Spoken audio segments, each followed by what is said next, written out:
भारत के प्रसिद्ध उद्योगपति एवं परोपकारी व्यक्ति श्री रतन टाटा जी का दुखद निधन हो गया है और 9 अक्टूबर 2024 को उन्होंने अपनी अंतिम सांस ली। मंजिल गुरुकुल परिवार की तरफ से उन्हें विनम्र श्रद्धांजलि अर्पित करता हूँ। साथ ही उनके द्वारा किए गए सभी कार्यों को जो है नमन करता हूँ। आज का जो टॉपिक है वो रतन टाटा के जीवन पर है। हम उनके बारे में डिटेल जानकारी प्राप्त करते हैं। रतन टाटा नाम से ही है, जो रतन हो, रत्न हो, सही में वो भारत के रतन ही थे और उन्होंने भारत के लिए जो योगदान दिया उद्योग के क्षेत्र में और परोपकार के क्षेत्र में, वो जो है अतुलनीय है। रतन टाटा का जन्म 28 दिसंबर 1937 को हुआ था। उनकी माता का नाम सुनी टाटा और पिता का नाम नवल टाटा था। क्योंकि इन दोनों के बीच में, उनके माता पिता के बीच में तलाक हो गया था जब रतन टाटा की उम्र जो है 10 वर्ष की थी। जमशेद टाटा दादा, इन्होंने उन्हें परवरिश किया, अर्थात उन्हें गोद लिया और उन्हें पाल पोस कर बड़ा किया और वही रतन टाटा ने अपने माता पिता दादा दादी का नाम जो है पूरे विश्व में जो है प्रसिद्ध किया। रतन टाटा, जिनकी प्रारंभिक शिक्षा से लेकर 1962 में कर्नेल यूनिवर्सिटी से उन्होंने आर्किटेक्चर में स्नातक की डिग्री प्राप्त की। उसके साथ 1975 में उन्होंने हार्वर्ड बिजनेस स्कूल में एडवांस मैनेजमेंट प्रोग्राम का कोर्स कंप्लीट किया।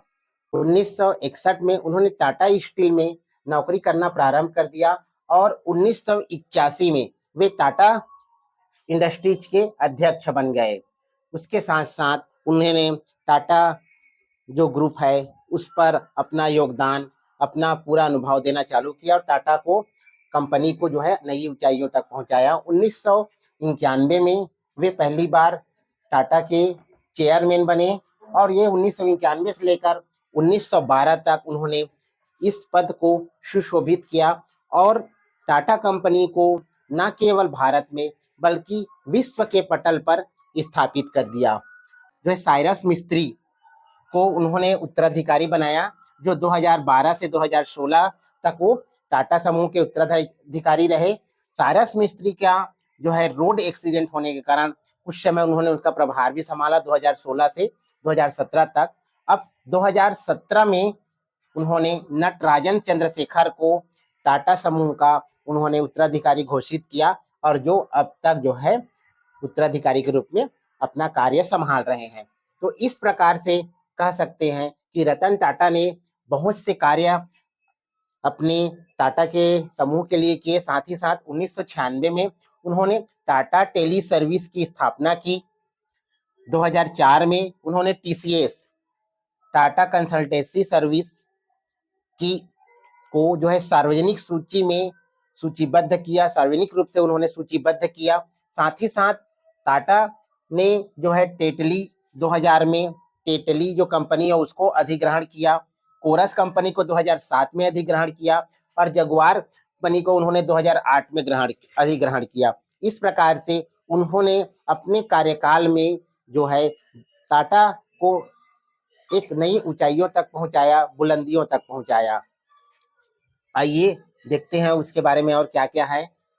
टाटा जो है उन्होंने अपना पुस्तक भी लिखा, जिन्हें फ्रॉम स्टील टू सेल्यूकर, टाटा की जो पुस्तकें लिखी उन्होंने फ्रॉम स्टील टू सेल्यूकर, और दूसरा है the wit and wisdom of Ratan Tata, the wit and wisdom of Ratan Tata.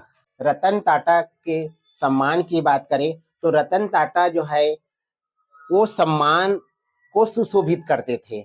उनके कार्य इतने बेहतरीन थे, अब तक उन्हें परोपकारी व्यक्ति के रूप में जो है ज्यादा जाना जाता था। एक प्रसिद्ध उद्योगपति तो थे ही, लेकिन वो परोपकारी व्यक्ति भी थे और इसी वजह से वो न केवल उनकी कंपनी बल्कि वो उनकी अगुवाई में जो है टाटा जो है बुलंदियों तक छू रहा था।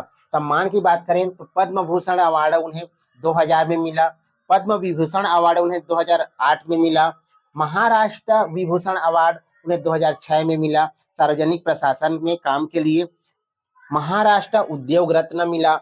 असम वैभव, असम में कैंसर देखभाल को आगे बढ़ाने के लिए, और अनेक देश विदेश के अनेक विश्वविद्यालयों ने उन्हें डॉक्टर की मानद उपाधि से सम्मानित किया। एक उद्योगपति के रूप में उन्हें सम्मानित किया, न केवल देशों में बल्कि बड़े बड़े विदेशों में भी, बड़े बड़े विद्यालयों में भी, बड़े बड़े मैनेजमेंट कोर्स कराने वाले विद्यालयों में भी उन्हें जो है प्रसिद्ध उद्योगपति के रूप में उन्हें पुरस्कृत किया है। तो रतन टाटा किसी पुरस्कार के मोहताज नहीं है, बल्कि पुरस्कार को वो सुशोभित करते थे। रतन टाटा का कार्य इतना बेहतरीन था कि वो जो है सच में कहूं तो भारत रत्न के प्रबल दावेदार थे।